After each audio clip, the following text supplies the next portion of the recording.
Остварливо е, посебно еве сега, бидејќи последно го говоревме процесот на дигитализација, остварливо е заради тоа што и соработката со централната власт која ја имаме е во правец на тоа што поголема дигитализација.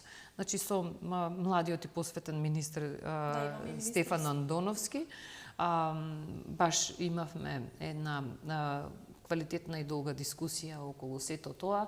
Неговите визии се многу големи околу процесот на дигитализација, нели, не само неговите визиите на владата за процесот на дигитализација, сите информации што се во интерес на јавноста да бидат јавно достапни, што полесен да биде тој процес за граѓаните.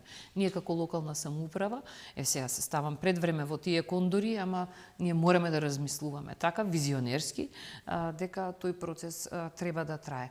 И не само со Стефан, со голем дел од министрите, од моите колеги пратеници. Ова е нешто како приказна која што се градела подолго време, да речем. Интердисциплинарен пристап, кој што мора да биде заеднички, што би се рекло, не само како флоскула. Само тимски. Без суети, со многу посветеност може да се постигнуваат резултати.